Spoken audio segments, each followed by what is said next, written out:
Hello guys, কেমন আছেন সবাই? আশা করি সবাই অনেক ভালো আছেন।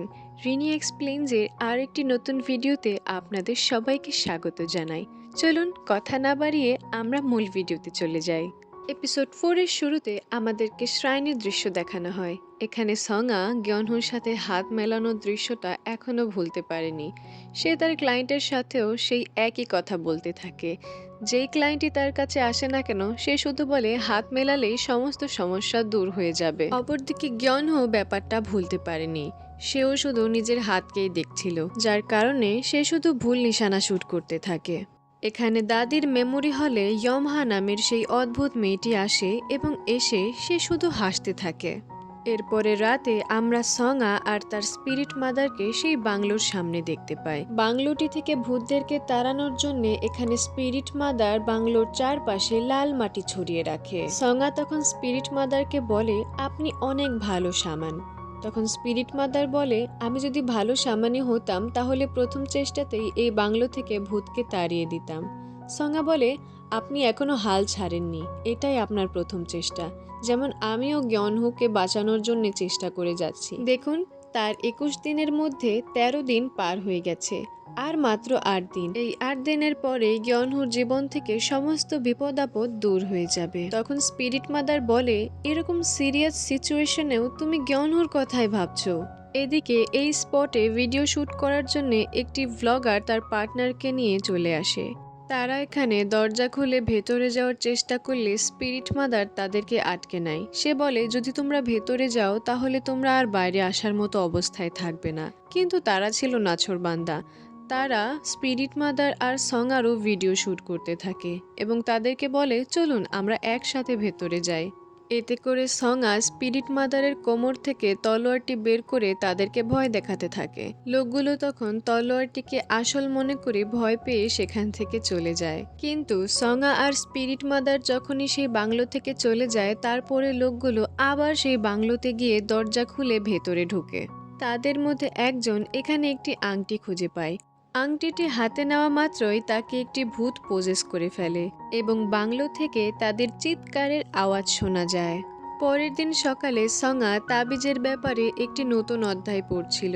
এতে বলা ছিল যে যে ব্যক্তি নিজেকে মানুষরূপী তাবিজে রূপান্তর করেছে, তার ব্যবহৃত যে কোনো জিনিস যেখানে চোখ এবং ঠোঁট আছে এরকম একটি জিনিস আক্রান্ত ব্যক্তিকে দিলে সেটি তাবিজের কাজ করে। সঙা তখন খুঁজতে থাকে তার কাছে এরকম কোনো জিনিস আছে নাকি। সে তখন একটি লিপ বাম পায় যেখানে চোখ এবং ঠোঁট ছিল। এজন্য সে গয়নহুকে এটা দেওয়ার বাহানায় তার পিছে পিছে যেতে থাকে। সে তখন গয়নহুকে বলে যে এই গরমে আমাদের চেহারা অনেক নিষ্প্রাণ হয়ে যায় এবং যেটি সবথেকে বেশি নিষ্প্রাণ হয়ে যায় সেটি হচ্ছে আমাদের ঠোঁট। কিন্তু তুমি কোনো টেনশন করো না, তোমার ঠোঁট শুকিয়ে গেলে তুমি আমার এই লিপ বামটি ব্যবহার করতে পারো। এটা বলে সে গয়নহুকে লিপ বামটি দেয়। এখানে গয়নহু ঠোঁটের দিকে যখন সঙার চোখ পড়ে তখন তার গাল গোলাপি হয়ে যায়। বাসেও সে এই কথাটি ভাবতে থাকে। জিহো এখানে বলে, সে গতকালের চাইতেও বেশি পাগলামি করছে আজ। গয়নহু তখন তাকে চেক করার জন্য নিজের পিঙ্কি ফিঙ্গার সঙার ঘাড়ে বসায়। সঙা মনে করে এটা জিহো, কিন্তু উল্টো ঘুরলেই দেখতে পায় এটা আসলে গয়নহু ছিল। সে বলে, তুমি? গয়নহু বলে, কেন, আমি করতে পারি না? আমার মধ্যেও তো বাচ্চা রয়েছে। তাদের এই দুজনের কথা শুনে জিহো এখানে একটু আপসেট ফিল করে। স্কুলে গেলে দোহিয়নের পায়ে সঙা সেই বাচ্চা ভূতকে লক্ষ্য করে। সে এখানে ভয় পেয়ে যায়। এমনই ভয় পেয়ে যায় যে ভয় পাওয়ার চোটে সে গয়নহুর টাই ধরে টানাটানি করতে থাকে। তখন জিহো বলে, এখন তুমি গয়নহুর টাই ধরেও টানাটানি করছো? এতে করে গয়নহু বলে, কোনো সমস্যা নেই, আজকে আবহাওয়া অনেক সুন্দর। জিহো বলে, কোন অ্যাঙ্গেলে আবহাওয়া সুন্দর লাগছে? এরপরে ক্যান্টিনে খাবার খাওয়ার সময় জিহো সঙার জন্য সিট বার করে, কিন্তু সঙা গিয়ে গয়নহুর পাশে বসে যায়। জিহো তখন বলে, নিউ ফ্রেন্ডের খেয়াল রাখতে গিয়ে তুমি তোমার পুরনো ফ্রেন্ডকে ভুলে গেছো, তুমি আমার সাইডে এসে বসো। তখন সঙা তার সাইডে বসতে গেলে গয়নহু বলে, ওখানে কেন যাচ্ছ? সঙা বলে, না গেলে ও তামাশা করবে। কিন্তু এমন সময়ে ক্লাস প্রেসিডেন্ট হ্যারি এবং কিছু স্টুডেন্ট সেখানে এসে বসে পড়ে, যার কারণে সঙা সেখানে যেতে পারে না। এতে করে গয়নহু অনেক খুশি হয়ে যায়। এখানে জিনং নামের একটি ছেলে, যার সাথে ওই কুকুরের আত্মাটি রয়েছে, সেই কুকুরের আত্মাটিকে দেখে সঙা হাসতে থাকে। গয়নহু মনে করে সে হয়তোবা জিনুংকে দেখে হাসছে। প্লেগ্রাউন্ডে যখন জিনুং হাঁটাহাঁটি করছিল তখন সঙা সেই পেছনের কুকুরটিকে দেখে বলে সো কিউট। এখানে জিহো আর গ্যনহো মনে করেন সে হয়তো বা জিনুংকে সো কিউট বলেছে। জিহো সঙাকে বলে তুমি তো গ্যনহোকে পছন্দ করো তাই না, তুমি তাকে হ্যান্ডসাম বলো এটা চলে, কিন্তু জিনুংকে তোমার কোন অ্যাঙ্গেল থেকে কিউট মনে হয়? সঙা বলে তুমি কি আজে বাজে কথা বলছো। অপরদিকে গ্যনহো ওয়াশরুমে গেলে জিনুং তাকে বলে সিগারেট নিবি।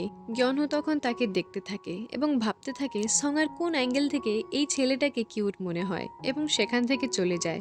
এখানে সঙা জিহোকে বলে যে আমি জিনুংকে দেখে নয় ওর কুকুরের আত্মাকে দেখে হাসছিলাম।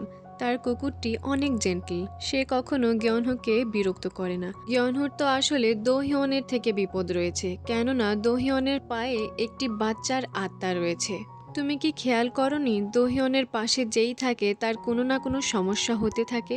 জিহো বলে আমার তো কোনো সমস্যা হয় না। তখন সঙা বলে তোমার এনার্জি অনেক বেশি, গ্যনহুর এনার্জিও যদি তোমার এনার্জির মতো হতো তাহলে অনেক ভালো হতো। এতে করে জিহু বলে আবার গ্যনহু, তুমি শুধু গ্যনহুরই নাম নিতে থাকো। তখন সঙা বলে কি করব, আমি তো ভালোবেসে ফেলেছি। ভালোবাসলে শুনেছি মানুষের চেহারা অনেক সুন্দর হয়ে যায়, দেখো না আমাকে কি সুন্দর লাগছে। তখন সঙার দিকে তাকালে জিহোর একটু লজ্জা লাগে, সে লজ্জায় নিজের চেহারা অন্যদিকে ঘুরিয়ে নেয়। এদিকে সেই বাংলোর সামনে পুলিশকে দেখানো হয়। ওই দুইজন ব্লগার যারা ভেতরে গিয়েছিল তাদেরকে সেখানে বেহুশ অবস্থায় পাওয়া যায়। এতে করে স্পিরিট মাদার অনেক টেনশনে পড়ে যায়। এদিকে স্কুল ছুটি হওয়ার পরে সঙা, জিহু আর গ্যনহু একসাথে যেতে থাকে। তখন সঙার কাছে গ্র্যান্ড আন্টির ফোন আসে। সঙা তখন বলে সরি, আমার পার্ট টাইম জবের সময় হয়ে গেছে, আমাকে সেখানে যেতে হবে। এতে করে জিহো আর গ্যনহু দুজনেই বলে আমি তোমার সাথে যাচ্ছি। সঙা বলে না না আমি একাই যেতে পারবো। এটা বলে সে চলে যেতে থাকে, কিন্তু তার মনে পড়ে গ্যনহুকে তো টাচই করা হয়নি। সে তখন গ্যনহুর হাত ধরে বলে আবার দেখা হচ্ছে। জিহোর এতে খারাপ লাগবে বলে সে জিহোর হাত ধরে বলে তোমার সাথেও দেখা হচ্ছে। এটা বলে সে সেখান থেকে চলে যায় আর তারা দুজন শুধু তাদের হাতকেই দেখতে থাকে। রাতে যখন গ্যনহু বাড়ির দিকে যাচ্ছিল তখন তার বাড়ির সামনে আমরা সেই ইয়মহা নামের মেয়েটিকে দেখতে পাই। দেখে মনে হচ্ছিল গ্যনহু যেন তাকে আগে থেকেই চিনত। গ্যনহু ইয়মহাকে জিজ্ঞেস করে তুমি এখানে কি করছো? তখন ইয়মহা বলে তোমার বাবার অনেক চিন্তা হয় যে তুমি তার ক্ষতি করবে, এজন্যে আমি তোমার দাদির চেহারায় তালিসমান ড্র করে দিয়েছি যাতে করে সে নিজের দুনিয়ায় চলে যায়, কেননা তোমার কারণে সে মৃত্যুর পরও শান্তি পাচ্ছিল না। ইয়মহা তখন গ্যনহুর মাথায় লবণ ছিটিয়ে দেয়। আমরা বুঝতে পারি এই কারণে হয়তোবা গ্যনহু শামানদেরকে এত ঘৃণা করে। গ্যনহু আপসেট হয়ে ঘরের ভিতরে গেলে সেখানে সে সঙার দেওয়া সেই লিপ বামটি দেখতে পায়। এতে করে সে খুশি হয়ে যায়। সঙার লিপ বামটিকে সে শোকেসে টানিয়ে রাখে। অপরদিকে সঙা এবং তার স্পিরিট মাদার ওই বাংলোতে বিশুদ্ধকরণ রিচুয়াল করতে থাকে। এজন্য সে পুরো রাত জাগে, যার কারণে পরের দিন বাসে সে ঘুমাচ্ছিল। ঘুমাতে ঘুমাতে একটা পর্যায়ে বাসের সাথে তার ধাক্কা লাগার সময় গ্যনহু তার মাথা হাত দিয়ে ধরে ফেলে। ক্লাসেও সে শুধু ঘুম পাচ্ছিল। ক্লাসে এখানে বম এবং তার সাথে থাকা একটি ছেলে সেই ইউটিউব লাইভের ব্যাপারে কথা বলছিল। ছেলেটা তখন বমকে বলে চলো এই ভিডিওটি আমরা একসাথে দেখি, কিন্তু বম ভয় পেয়ে সেখান থেকে চলে যায়। এতে করে ছেলেটা একাই ভিডিও দেখতে থাকে। যখন সেখানে সামানের দৃশ্য দেখানো হয় তখন ছেলেটা সঙাকে ডাক দিয়ে তাকে বলে দেখো এখানে সামান রয়েছে। সঙা ঘুম থেকে উঠলে ছেলেটা লক্ষ্য করে সঙার চোখ আর এই সামানের চোখ মিলে গেছে। তখন সঙাকে সে জিজ্ঞেস করে তুমি আসলে সামান? ছেলেটা সেখানে ক্লাসের সমস্ত স্টুডেন্টকে জড়ো করে। সঙা বলে আমি কোনো সামান নই, কিন্তু ছেলেটা বলে তুমি যদি সামান না হও তাহলে এই মেয়েটা যা বলছে ওটা বলে দেখাও তো। কিন্তু সঙা এখানে সেটা বলতে চাচ্ছিল না, কিন্তু তাকে প্রমাণ করতে হবে যে সে সামান নয়, এজন্য সে হেসে সেই কাজটি করতে যায়। এতে করে গ্যনহু ছেলেটির উপর অনেক রাগ করে আর সেখান থেকে চলে যায়। তখন সঙা তাকে বলে তুমি রাগ করো না, তারা আমাকে আর বিরক্ত করবে না।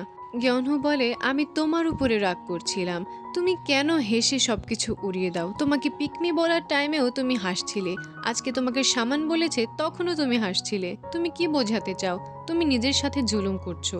সঙা বলে কারণ আমি সত্যিই একজন সামান, ঠিক আছে? তোমাকে 21 দিনের জন্য আমি বাঁচানোর কন্ট্রাক্ট নিয়েছি এবং যাই হয়ে যাক না কেন আমি তোমাকে বাঁচিয়েই ছাড়বো। আর একটা ফালতু কথা বললে আমি তোমাকে যাই হোক, সবকিছু স্বপ্ন ছিল। সঙ্গা এগুলো মনে মনে ভাবছিল। বাস্তবে গিয়নহুকে কিছু বলার সাহস তো তার নেই। স্কুল শেষে বাড়ি যাওয়ার সময় জিহো গিয়নহুর সাথে আর্চারি প্র্যাকটিস করে, কিন্তু জিহো এখানে বারবার ভুল শুট করছিল। জিহো এখানে গিয়নহুকে বলে, জানো, স্কুল শুরু হওয়ার 1 সপ্তাহ পরের কথা, আমি ক্যাফেটেরিয়াতে একটি মেয়েকে দেখি যে কিনা তার সিট খুঁজে পাচ্ছিল না, আর সে খুব অসহায় লাগছিল। আমি তখন তাকে বলি, দেখো, তুমি যখন নিজেকে অসহায় মনে করবে তখন স্মাইল করবে, দেখবে যে সমস্ত বিপদকে হালকা মনে হচ্ছে। আর এজন্যেই সঙ্গা তার বিপদের সময় স্মাইল করতে থাকে। এজন্য তুমি তার উপরে রাগ করো না, আমার খারাপ লাগে, কেননা হয়তো আমি সঙ্গাকে পছন্দ করি, আর এই অনুভূতি যদি বেড়ে যায় আমি অনেক কিছু করতে পারি। এই কথাটা বলার সময় সে যখন শ্যুট করছিল তার নিশানা ঠিক সঠিক জায়গায় গিয়ে লাগে। এরপরে আমাদেরকে রাতের দৃশ্য দেখানো হয়। এখানে সঙ্গা আর তার স্পিরিট মাদার বিশুদ্ধকরণ কর্মসূচি পূরণ করে বাড়ির দিকে যাচ্ছিলেন। এখানে সঙ্গা তার মাকে জিজ্ঞেস করে, আচ্ছা মাদার, জ্ঞানহু কেন শামানদেরকে দেখতে পায় না? তখন মাদার বলে, শুধু জ্ঞানহু কেন, শামানদেরকে খুব কম মানুষই পছন্দ করে, এটা তোমাকে মেনে নিতে হবে। তখন সঙ্গা বলে, জ্ঞানহু যদি কোনোদিন জানতে পারে যে আমি শামান, তখন আমি কি করব? তখন মাদার বলে, সেটা তখনকারটা তখন বোঝা যাবে। এমন সময়ে সেখানে আবার জ্ঞানহু চলে আসে। জ্ঞানহু তখন সঙ্গাকে বলে, এক্সকিউজ মি, আমি কি আপনার একটি ছবি নিতে পারি? আসলে আপনার ভিডিও ইউটিউবে ভাইরাল হওয়ার পরে আমার ফ্রেন্ডরা আমার একটি খুব ভালো ফ্রেন্ডকে আপনি বলে দাবি করছে, তাই আমি আপনার ছবি আমার ফ্রেন্ডদেরকে দেখিয়ে প্রমাণ করে দেব যে আসলে সেটা আমার ফ্রেন্ড ছিল না। এখানে সঙ্গা অনেক খুশি হয় যে জ্ঞানহুর তার জন্য চিন্তা হচ্ছিল, তাই সে বলে, অবশ্যই। কিন্তু এখানে স্পিরিট মাদার বলে, আরে তুমি ওকে নিজের চেহারা কিভাবে দেখাবে? স্পিরিট মাদার তখন জ্ঞানহুকে বলে, না না, ও নিজের মাস্ক খুলতে পারবে না। তখন জ্ঞানহু বলে, কিন্তু উনি তো হ্যাঁ বলেছিলেন। তখন সঙ্গা বলে, আরে এটা তো স্লিপ করে বেরিয়ে গিয়েছিল, তুমি এখান থেকে চলে যাও। তখন জ্ঞানহু সেখান থেকে চলে যেতে যেতে সঙ্গাকে মেসেজ করে। সে বলে, আমরা কি দেখা করতে পারি? তখন জ্ঞানহু লক্ষ্য করে যে নোটিফিকেশনের সাউন্ড সেই শামানের ফোন থেকে আসছে। সে পেছন দিকে ঘুরতেই সঙ্গা তাকে বলে, জীবনে কোনোদিন মেয়ে মানুষ দেখোনি, চলে যাও এখান থেকে। জ্ঞানহু সেখান থেকে চলে যাওয়ার পরে সঙ্গা বাচ্চাদের মতো কান্না করতে থাকে। সে বলতে থাকে যে তার মেসেজের রিপ্লাই বলতে হতো যে আমি দেখা করব, কিন্তু তার বদলে আমি তাকে বলেছি এখান থেকে চলে যাও। স্পিরিট মাদার এখানে তাকে একটি নতুন ড্রেস কিনে দেয় এবং তাকে বলে, দ্রুত তার সাথে দেখা করতে যাও। এতে খুশি হয়ে সঙ্গা তার সাথে দেখা করার জন্য যায়, কিন্তু দেখা করার সময়ই সেই এরিয়ার কারেন্ট চলে যায়। তখন তারা একটি বেঞ্চে বসে কথা বলতে থাকে, কিন্তু তারা কোনো ইন্টারেস্টিং টপিকই খুঁজে পাচ্ছিল না। জ্ঞানহু বলে, কারেন্ট চলে যাওয়াতে একটু ভালোই হলো, পরিবেশটা কত শান্ত। কিন্তু এখানে আমার কেমন যেন ভয় ভয় লাগছে। সঙ্গা চারদিকে চেয়ে দেখে অনেক ভূত জ্ঞানহুর কাছে আসার চেষ্টা করছে। সঙ্গা তখন জ্ঞানহুকে বলে, আমি লক্ষ্য করেছি যখন তোমার হাত গরম থাকে তখন তুমি শান্ত থাকো। আমারও ছোটবেলায় অন্ধকারে অনেক ভয় লাগতো, তখন আমার স্পিরিট মাদার এইভাবে আমার হাত ধরে আমাকে সান্ত্বনা দিত, তখন আমি ভয় কাটিয়ে উঠতাম। এখন কি তোমার ভালো লাগছে? জ্ঞানহু বলে, হ্যাঁ। এখানে জ্ঞানহু আরও বলে, আমার তোমার নকল হাসি পছন্দ নয়। তোমার নকল হাসি দেখলে আমার নিজের অতীতের কথা মনে পড়ে যায়। মানুষকে হাসি খুশি দেখলে তার আশেপাশের মানুষ তাকে শুধু বিরক্ত করতে থাকে। আমার অতীতে আমার সাথে এমনই কিছু একটা ঘটেছে। সঙ্গা তখন জ্ঞানহুকে জড়িয়ে ধরে বলে, প্লিজ জ্ঞানহু, তুমি অতীতের কোনো কথা মনে করো না। এখন থেকে তোমার জীবনে সবকিছু ভালো হবে, কেননা আমি তোমার সাথে আছি। তখন জ্ঞানহুও তাকে হাক করে। এমন সময়ে লাইট চলে আসে এবং তারা দ্রুত দূরে সরে যায়। পরের দিন তারা দুইজন একসাথে সাইকেলে করে স্কুলে যেতে থাকে। এটা দেখে জিহো অনেক জেলাস ফিল করে। তাদের দুজনের দেরি হয়ে যাওয়ার চক্করে তারা ওয়াল টপকে স্কুলের ভেতরে গ্রাউন্ড দিয়ে দৌড়াতে দৌড়াতে স্কুলে যেতে থাকে। এখানে আর্চারি কোচ তাদেরকে দেখে ফেলে। আর্চারি কোচ বলে, বাহ, দারুণ তো, তার এখন আর্চারি প্র্যাকটিস করা দরকার, কিন্তু সে এখন রোম্যান্স করছে। পরের দৃশ্যে আমরা স্পিরিট মাদারকে ফ্লাওয়ার মাস্টারের শ্রাইনে দেখতে পাই। ফ্লাওয়ার মাস্টার বলে, আরে আমি দুঃস্বপ্ন দেখছি মনে হয়, ঘুমিয়ে পড়ি। স্পিরিট মাদার বলে, এটা কোনো দুঃস্বপ্ন নয়, আমাকে ইয়মহার ব্যাপারে ইনফরমেশন দাও, সে আসলে কি চায়। তখন ফ্লাওয়ার মাস্টার বলে, আপনি তো জানেনই ইয়মহা টাকার জন্য যে কোনো কিছু করতে পারে, আমি তাকে ফোন করে জিজ্ঞেস করছি। ফ্লাওয়ার মাস্টার তখন ইয়মহাকে ফোন করলে ইয়মহা জানায় যে তাকে বলে দাও আমার ব্যাপারে যেন কোনো খোঁজখবর না রাখে, আমি অনেক ব্যস্ত আছি। ইয়মহাকে তখন আমরা সেই বাংলোর সামনে দেখতে পাই। এদিকে স্কুলে জিনং গিয়নহুর উপরে অনেক রেগেছিল। সে গিয়নহুকে বলে, তুই আমার সাথে স্কুলের পরে স্টোর রুমে দেখা করিস। এখানে ঘাপলাটা হচ্ছে, যখন সঙ্গা কুকুরের আত্মাটিকে কিউট বলছিল তখন গিয়নহু মনে করছিল সে হয়তোবা জিনংকে বলেছে। এজন্য জেলাসির কারণে সে টিচারকে জিনং এর নামে সিগারেট খাওয়ার কমপ্লেন করে দেয়, যার কারণে জিনং এর শাস্তি হয়। এর ফলে জিনং তার উপরে রেগেছিল। বিকেলে জিনং স্টোরেজে তার জন্য অপেক্ষা করলেও সে সেখানে যায় না। জিনং বলে, তোকে তো আমি দেখে নেব। রাতে সঙ্গা যখন সেই বাংলোর সামনে রিচুয়ালের জন্য যায় তখন ইয়মহাকে সেখান থেকে বাইরে বের হতে দেখতে পায়। সঙ্গা মনে করে ইয়মহা হয়তোবা এই রিচুয়ালের একটি অংশ ছিল। ইয়মহা তখন তাকে জিজ্ঞেস করে, বিশুদ্ধকরণ কি হয়ে গেছে? সঙ্গা বলে, হ্যাঁ হয়ে গেছে। তখন বলে, আমি কি জিনিসগুলো দেখতে পারি? সঙ্গা বলে, অবশ্যই, দেখে নিন। এদিকে আর্চারি ক্লাবে কোচ গিয়নহুকে সেই বাংলোর কাছে গিয়ে 1 ঘন্টার মধ্যে ফিরে আসতে বলে। এটা আসলে তাদের এই ক্লাবের একটি রুল ছিল। নিউ মেম্বারদেরকে এই রিচুয়াল পালন করে গ্রুপে অ্যাড হতে হয়। গিয়নহু এখানে বাংলোর উদ্দেশ্যে রওনা দেয় এবং যাওয়ার সময় শুধু সে সঙ্গার কথাই ভাবছিল। এদিকে সেই বাংলোর সামনে ইয়মহা সঙ্গার মাস্ক খুলে নেয় এবং তাকে বলে, মাস্কটি পেতে হলে তোমাকে আমার সাথে ডান্স করতে হবে। এখানে তারা ডান্স করতে থাকে। ডান্স শেষে আমরা দেখতে পাই গিয়নহু সেখানে এসে সঙ্গাকে ইয়মহার সাথে দেখে ফেলে। এখানে সে জানতে পেরে যায় যে সঙ্গা আসলে একজন শামান, আর সে এখানে সঙ্গাকে ভুল বুঝে ফেলে। আর এরকম একটি পরিস্থিতির মধ্য দিয়ে এপিসোডটি শেষ হয়ে যায়। এরপরে কি হয়েছিল এটা জানার জন্য অবশ্যই চ্যানেলটিকে সাবস্ক্রাইব করে ভিডিওটিতে লাইক দিয়ে আমাদের পাশেই থাকবেন এবং ভিডিওটি কেমন লাগলো কমেন্টে জানাতে ভুলবেন না। দেখা হচ্ছে নতুন কোনো ভিডিওতে, ততক্ষণ পর্যন্ত ভালো থাকবেন। আল্লাহ হাফেজ।